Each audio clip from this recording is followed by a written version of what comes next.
Welcome to our today's webinar on exploring the fundamentals of ESG and corporate sustainability. Thank you so much for this heartfelt, we have seen a huge registrations for this webinar. So let me start by just giving a quick intro to this. In an age where environmental, social, and governance factors have become paramount in the corporate world, this webinar, which is organized by NISM today, serve as a compass to navigate the intricate landscape of sustainability. Thank you all for joining us today once again as we dive into the core principles and practices that underpin the ESG, unraveling the significance of sustainability in today's business ecosystem.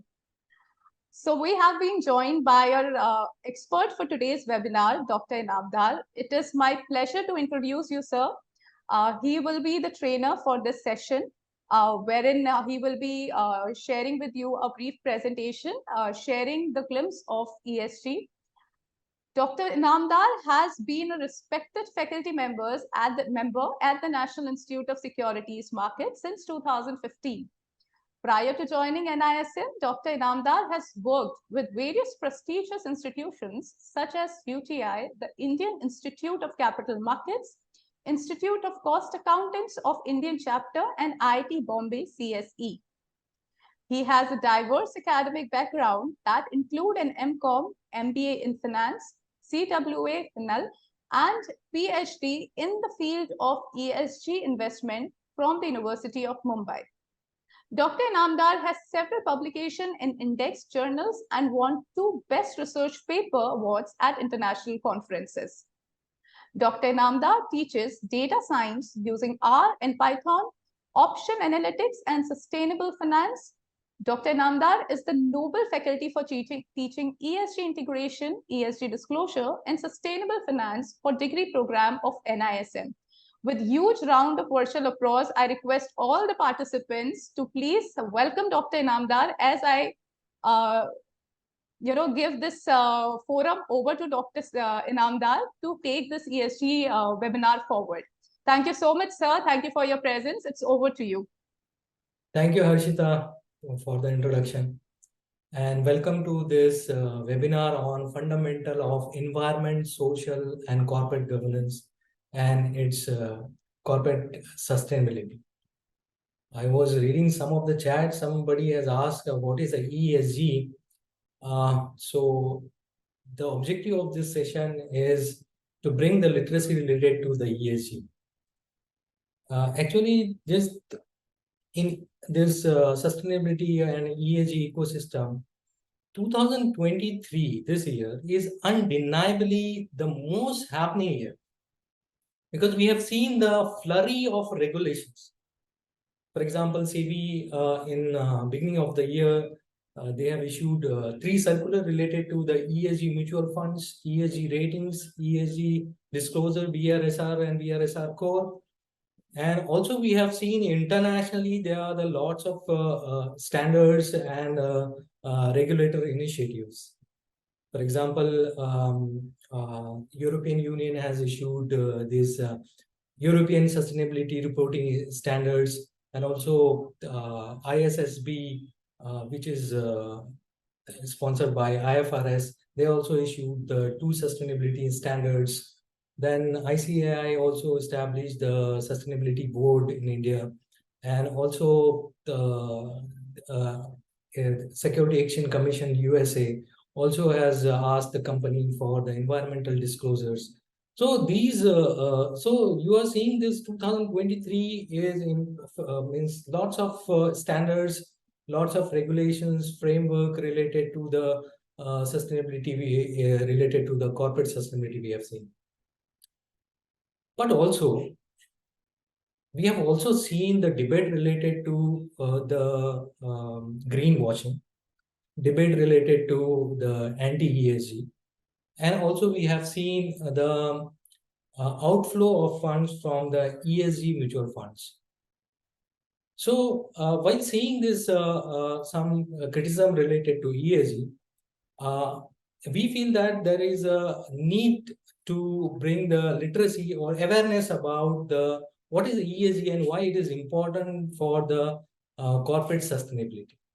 Whether you are the new learner, whether you are the consultant or trainer or service provider or working in this as a investor side or investee side, you must should be applaud about what generally this ESG is about and why it is bringing, why it is important for any company. So through this presentation, what is my objective? It's to bring the basic concepts related to the corporate sustainability theory and corporate responsibility theories. Then I will try to explain some of the basic concept related to sustainability development goals in corporate sustainability and why ESG is important, not only for the investor, for the investee, and for the financer. And let us train in ESG ecosystem. And then we will see your question for related to this. But before that, some of the disclaimer. This webinar is aims to impart awareness about the ESG and corporate sustainability and responsibility, and it does not endorse any investment advice. And the views or opinion are my personal and do not necessarily reflect the views of the NISM or any organization. So when I'm saying that awareness about the sustainability, I'm not talking throughout this about the BRSR core or assurance and how to calculate scope 1, scope 2, but the basic awareness about the sustainability. So why I'm saying so, on the basis of on the basis of these surveys. First survey, which is conducted by PwC in 2023, is the latest survey on the corporate directors, and they have found out that only 54% directors believe ESG risks are related to the corporate strategies, with less than 1/3 possessing a strong understanding. So you can see that almost 46% are against that. But see, this survey is PwC particular. This survey is related to the US director, and there the lots of cultural debate, corporate cultural war is going on in ESG field. So, but even there, the 1/3 possessing a strong understanding, and you can see what about the 2/3 rest of them. But the other most comprehensive survey is by Deutsche Bank, which is last year they have conducted, and they say that only 18% claim they say that they have sophisticated knowledge about the triple planetary crisis or triple bottom line or related to the ESG. And I have also conducted one survey with the retail participant and NISM alumni, those who are working in this field, and find out that while considering for the investment, what are the hurdles related to the incorporating the ESG for investment decision making. So here you can see that 75% are saying that there is a lack of awareness of information about the concept, and 12% saying lack of data, might be they have not seen a BRSR reporting on exchanges. For last couple of years, you are seeing that it is continuously publishing. So here almost you are saying that 80% people are not very aware about. See, aware in the sense that means how it is impacting and how it is necessary for the companies. So that we are going to discuss today in today's session. And this survey is a small sample survey, but it's giving the indication that's how the literacy level related to ESG in the Indian domain also, retail investor domain also. So let's begin with some of the important theory related to corporate responsibility, which favor also against the corporate responsibility. See, first theory is related by given by the Milton Friedman in 1970. He has written one article in New York Times, and we all know that Milton Friedman was a great economist. He proposed this theory of shareholder theory, and he says that business of business is only doing the business. So only responsibility of any business is to generate profit, or anything which is deviating, or any action which is deviating from achieving their target of making a profit, that should be avoided. So he opposes social responsibility in that sense. They say that the only responsibility of business is to generate the profit. Out of the, and some other thinker also say, out of that profit, you pay the taxes and let the government do the work of social welfare. But Edward Freeman in 1984, he proposed the theory of stakeholder theory. So he says that not only the shareholder, the other stakeholder you should consider. Not only your employee, your supply chain, your society, and other whoever is related with your business, it should be considered, and also a customer. So, and Edward Freeman say that if you are doing so, then it is giving you the organization a sustainability approach or sustainable future. So, and the extension of this theory, we can call this triple bottom line theory by John Ellington, 1998. He has proposed this one. He says that company should also consider the triple bottom line, means three P's: people, profit, and planet. So they should work on for the profit, but they should consider the social aspect as well as the environmental aspect also. And there are the evidence which I'm also going to discuss, that which shows that if you are integrating this thing, then it is impacting the financial performance of the company. So let's discuss the basic concepts related to the corporate sustainability. So first one is sustainable development. So what is the sustainable development? So actually, sustainability means satiate the need of the current generation without compromising the ability of generating the resources of the future generation. So that is called the sustainability. And sustainability development goals is the way and process by which you can do or you can achieve that sustainability of that. So in 2015, United Nations has adopted sustainable development goals, and they have carved out that 17 areas where we can work, and it is useful for our global sustainability. And the governments or nations around the world, they all have pledged to that goals, and they say that they will follow that sustainable development goals. And India also has pledged to that goal, sustainable development goals of UN in 2015. And when we have seen that in MCA has bring out with national voluntary guidelines for the companies, not only for listed and unlisted companies, all the companies. And they have said that the principle-based approach that we should do this area, which companies should look out and should work on that to improve, that we should achieve the sustainability, not only the internal sustainability of the company, but external, the whole society as well. So for this sustainable development and achieving the sustainable development goals, and now this concept responsible investment.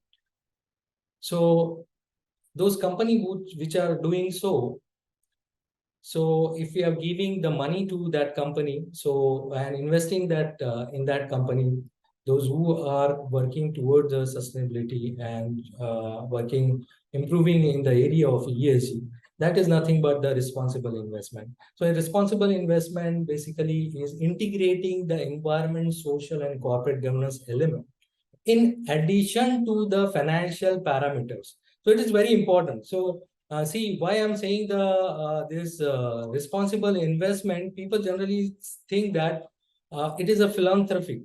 See, there are the two gamuts. One is a philanthropy and one is a traditional investment. So one side is a philanthropy where we only look at the impact or not looking towards the any return or making a profit out of it. That is nothing but the philanthropy. And other side, in traditional investment, we look out only for the profit. Okay, not any impact or any changes for the society. but this responsible investment are in between. So it is its objective is looking for the impact as well as generating the returns. So this is a misconception that it's a philanthropy. It's not a philanthropy. And now the responsible investment has the three important. So these are three important types. So you can say that one is a ethical investment, one is a ESG integration, and one is a impact. So see, ethical investment is the oldest form of the responsible investment. We have seen that earlier Christian funds, on the basis of theology, they have developed, and they say that we will not, as per their theology, we will not invest in certain companies. Sharia funds and other funds, they have excluded some stocks on the basis of their theology, and they come out with this ethical. And other fund which not the ethical, not the theological fund, but they also, but with the logic, they exclude certain industry. For example, not investing in a tobacco company, not investing in the alcohol or liquor companies. So on the basis of that, if you are doing, then it is called the ethical investment. So it's generally it's excluding a socially adverse industry like tobacco, alcohol, and weapons. While the ESG integration is very much focused on the three important pillars: environment, social, and corporate governance. Responsible investment is you can say a new universal set, and ethical investment, ESG investment are the subset of that. So the famous one is the ESG integration. So here you will see that in addition to financial parameters, means on the basis of the financial performance ratios, you are segregating company for the investment or selecting company for the investment. In addition, also you are saying how they are performing a ESG on in front of the ESG. Here also you will find that two subset of the methodology. One is the best in class methodology, means those who are performing very good in that, in terms of if their ratings is very good or their scoring is very good, then they said we will invest in that kind of the company. And also one is excluding the company, some company, and then seeing their ESG score. So this is also one of the methodology. Another one is impact investing. So impact investing is the investment which try to solve a particular problem. Actually, the sustainable or I will say some sustainable project generally are the very capital intensive project to like a wind energy project and that. So for that you need a huge capital also. So if you are raising that capital to only to fund that kind of the project, then it is called the impact investing. So this area is also growing very rapidly around the world. Now see, you have seen the various types in that. But why ESG, means why sustainability we are talking about, and why regulators are so much means around the world they are issuing various regulation related to that. See, there are the three ways you can understand this importance of ESG. One is through the company perspectives. One and another is an investor perspective. And a third one is those who are the finance providing, like a bank and other finance people related to their perspective. You can see why this concept is important. So the first benefit is the improve of the risk management. So here it is not only mitigate the risk and build the resilience, it provide a proactive steps if you are dealing with the means ESG reporting or ESG disclosure if you are doing. So it will help you for improving risk management. And you will see that if you read the BRSR reports, it is easily available for on a NSE website or BSE website, exchange website. You will see that.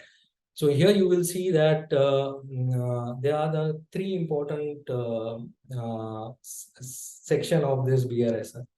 Section A about general disclosure, and B about the other disclosure, and third section is related to the principle-based disclosure. So you will find that the question number 24 is related with the material risk which the company is facing. And also principle 3 is talking about the employees related risk about their safety, and that how the company is managing and asking to disclose that kind of the risk. And human rights related disclosure, you will see that human rights related risk you will find in the principle 5 of the BRSR, and environmental risk you will find in the principle 6 of that.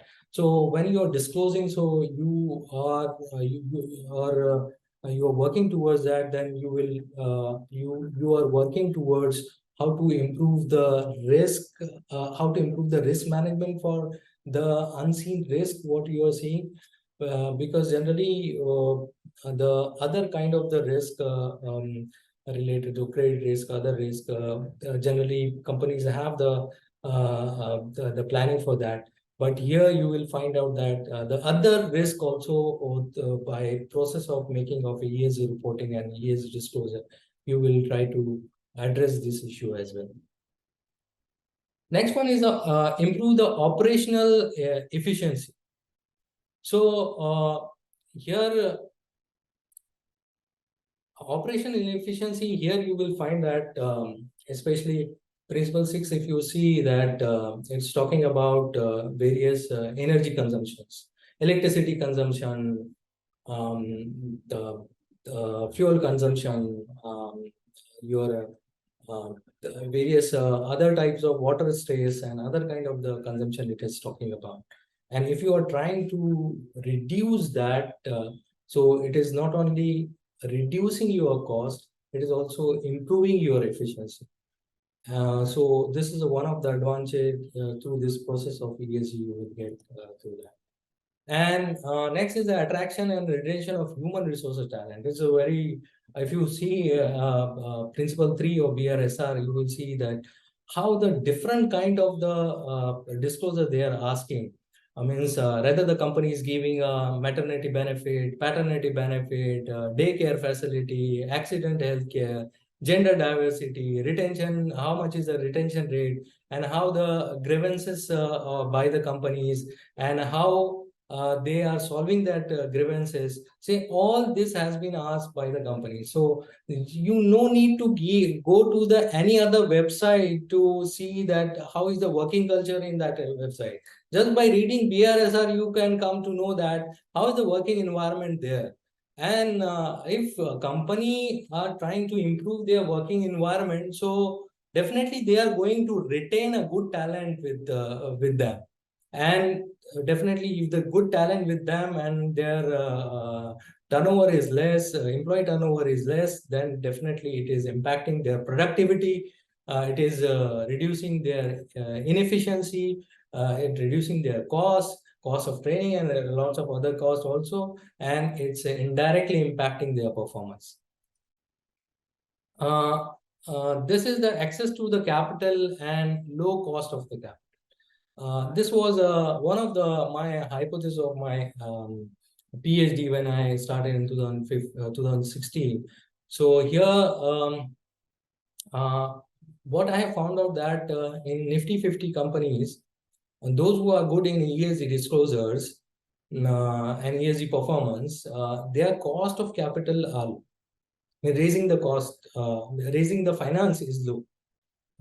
Cost of raising the finance is low. So this is the benefit you can get out of this by integrating ESG by the companies. And also innovation and competitiveness, if the companies are doing best and try to see some routes to make more efficient operations and other, so in that it will give innovation for that. And competitiveness, so also definitely if you are comparing, if you are doing good and your competitor is not as compared to you, definitely you will have a competitive advantage in terms of the ESG also. So here the last one, second last one is the enhanced reputation and brand value. See what aspects we have talked about. So this is improve the image of the company if they are working toward the environment, social, and corporate governance aspects, factors. And it increase the customer loyalty as well, because this brand image and brand value, it increase the customer retention and customer loyalty, which also transfer into the profitability and sustainability of the company. So this is here in every statement I have mentioned the literature citations for that. Those who have gone deep into that, and with the different jurisdiction, they have conducted the survey. The research related to this topic, and they have come to this conclusion that yes, it is doing so. And regulatory risk, yes, of course, because if you see in BRSR, BRSR is about 9 principles, but you will see that almost more than 148, more than that question has been asked here. And during this process, you need to create almost, you need to have almost 20-25 policy related to the employees, policies related to the how you are dealing with your customer, policy related with your supply chains and your relationship, human right policies, the employees, gender diversity, and different kind of the policy you need to create during this process. And so it will reduce a various regulatory risk also, especially principle 6, environmental disclosure, where you are compliant or doing trying to doing good towards the environment and maintaining all the document, because what we have seen in for last 1 decade is the environmental laws also has increased significantly, and their penalties also have increased significantly. So here, if you are compliant to this ESG, so that regulatory risk is also reducing. And of course, it is a positive impact on financial performance. I have one separate slide on this positive impact on financial performance, means one aggregate evidence I am going to share with you. So these are some references. Those who are seeing is recorded session, so they can pause and see the respective references. Now for the investor, what is the benefit? So if I'm investing in ESG funds or ESG ETF, so here I will find that first is a low downside risk. Here we have seen this low downside risk in COVID period. So what we have seen in MSCI ESG Leader Index and MSCI Conventional Index, we on comparison with these two index, the downside risk was less in ESG Leader Index as compared to other index, means downside volatility. So in terms of Sortino ratio, means risk adjusted downside risk also, and also in terms of the information ratio also, there are the evidence they say that they are saying a downside risk is low. But in during some geopolitical event, geopolitical tension, we have seen also the ESG index as having more downfall than the conventional index. Better risk return profile, better risk return profile in terms of the risk adjusted return I'm talking about. Since till if you see 2015 to 2021 evidence between the MSCI ESG Leader Index and even MSCI ESG India Leader Index versus the MSCI India Leader Index.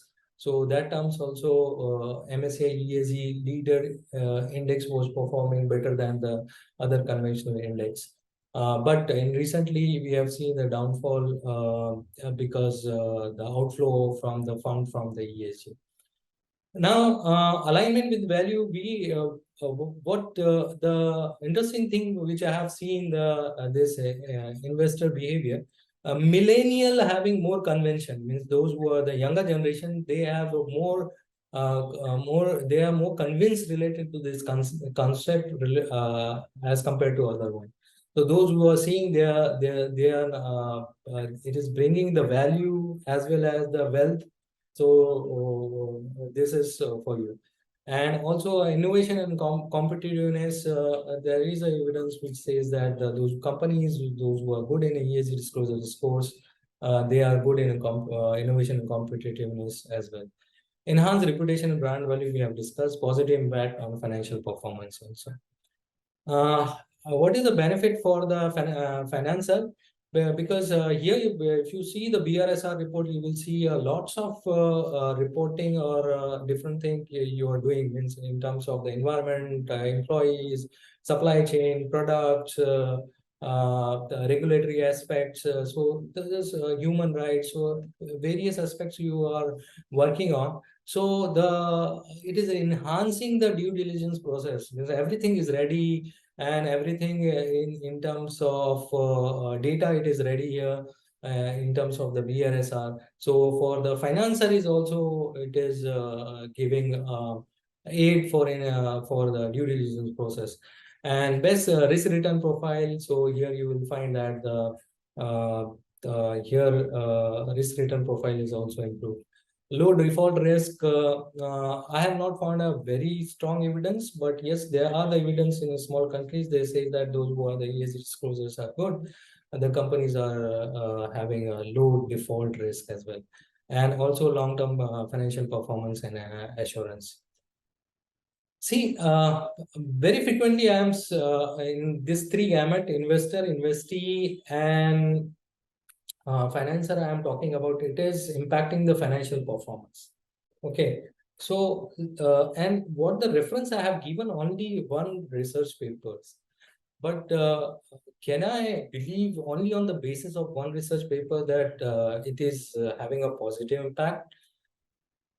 So for that, I'm giving a two important research paper and their reference, the studies, and this is the meta-analysis study. Means this study is related with the large number of the papers. For example, one study is from 1970 to 2015. In this period, this concept is not very much evolved, and there were no mandatory regulation. Most of the activities are voluntary activity, not mandatory activities. So, and for example, CSR expenditure or working for the environment, waste management, and that. So that kind of the paper we have seen the meta-analysis. So here, one study by the Gunnar Freight. So he has studied almost 2,000 research papers, 2,000 studies, which is related with the ESG and corporate financial performance. And what he has found out that majority of the report non-negative relationship between ESG and corporate financial performance. So first of all, see the before 2015 and Gunnar Fried, many big fund houses also cite this paper for convincing the investor that about the ESG. But see, this paper have not found a positive relationship, but he has not found any non-negative relationship. So it's very important. See, if you are doing the ESG and ESG disclosure, some people believe that it is a cost for the company or is a compliance cost. So earlier when it was voluntary, so with this meta-analysis of 2,000 studies, that it is not negatively impacting the company. At least one thing is clear. It's not negative impacting.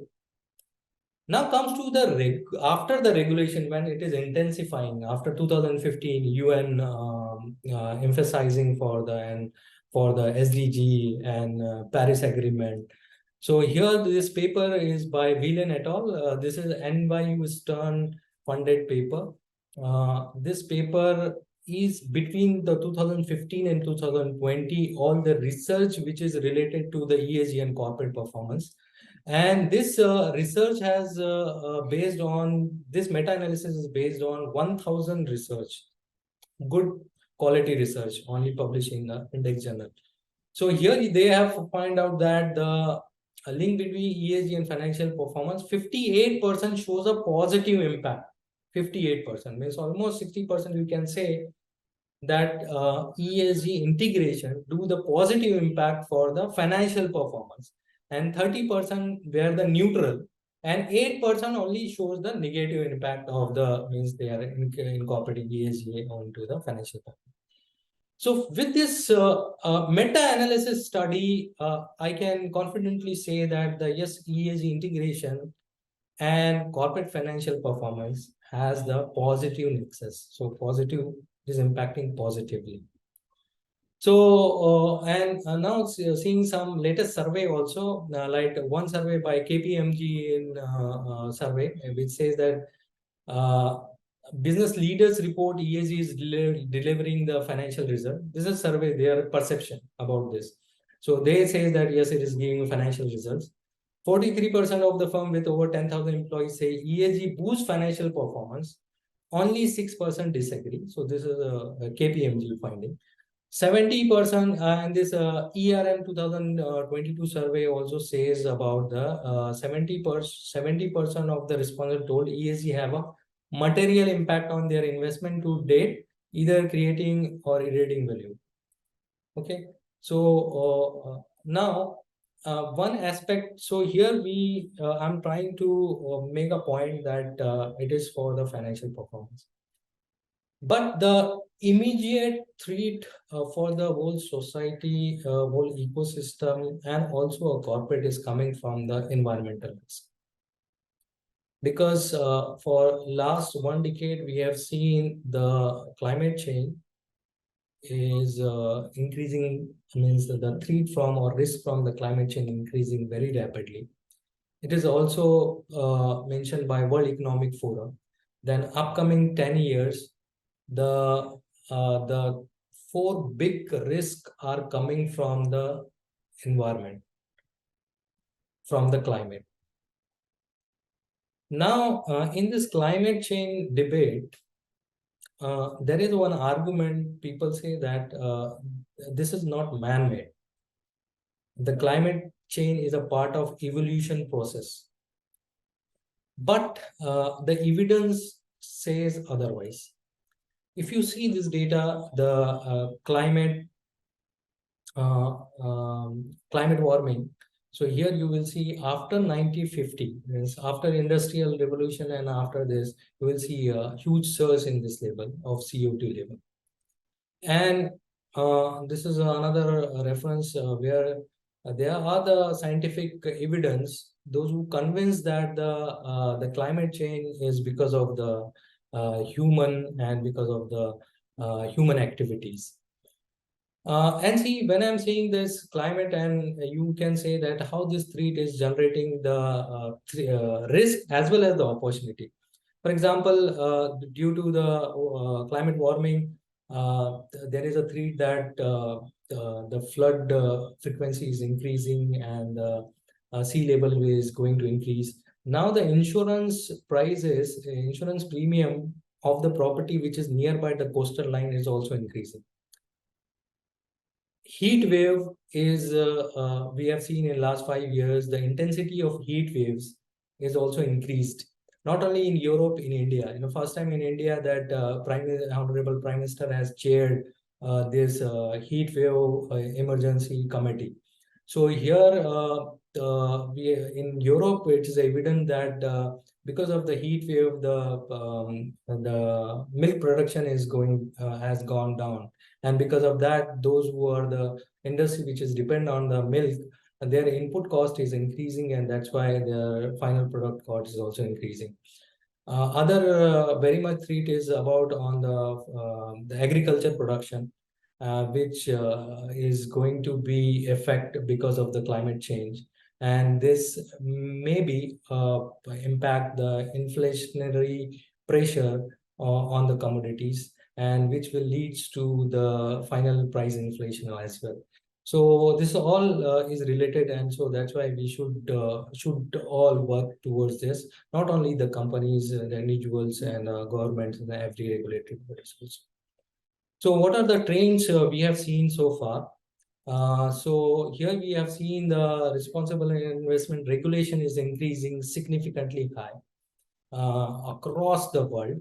So here you see that in India, in Europe, in America, in Australia, Japan, everyone is working towards the regulation, because the push is also needed to means make the speed of this process of sustainable development goals. The interesting thing is that the new ESG ecosystem is rapidly developing. So now we have the companies where the people are investing now have the asset management, those who are issuing the ESG funds. Now we have regulators, those who are continuously giving regulation as well as guidelines related to regulations and push related to ESG ecosystem. Institutional investors, big investors, those who are also asking for the ESG data and ESG related thing. Index providers are providing, means those who are constructing index on the basis of the ESG impact investing or responsible investing theme. Rating agencies is also coming in this area. Those who are rating the company on the basis of the sustainability parameter. Global organizations, those who are working in standard or data management or application of the regulatory frameworks, they are also working in this area. Proxy advisor and various consultant also giving their services. A software developer, they are also developing various software related to the disclosures and management of the ESG data. So this new ecosystem is developing, and this is also a good happening thing for our market. So that's all for this session. Now I would like to emphasize on some upcoming events by NISM. And through this presentation, so this presentation aims only to improve the awareness about the ESG and sustainable corporate sustainability. So here we have this YouTube channel, NISM Academy, where we upload our various program videos as well. So here you will find the various panel discussion related to the sustainable finance and corporate finance. So here, for example, in last year, Mrs. Sue Lloyd, she is vice chair of ISSB. So she was a member of our panel discussion and other CB officer as well. So this you can see on our NISM Academy website related to that. Next is in next month, I am going to take another webinar, which is related to the BRS not in exist. So BRSR and understanding the changing reporting landscape, we are conducting this on 24th November 2023. Then after we have one international capital market conference with the London School of Economics. One of the theme is the sustainable development and sustainable finance. This is organized in 14th and 15th December 2023 at NISM Patal Ganga. I think to participate in this event, you need to register. Otherwise, you can also see on YouTube after the event, the video will be uploaded. Next, in collaboration with the BSc and Alana Institute, NISM as academic partner is also organizing one conclave related to ESG, where the various international professors are coming for this session. And we are also trying to develop an e-learning program related to foundation of sustainable finance and ESG. We are working on it. In March 14-15-2024, we are going to organize a research conference. This research conference is organized by SEBI and NISM, and theme is also a sustained capital formation. So do take the use of these resources and participate in this. So thank you very much for patiently listening to me.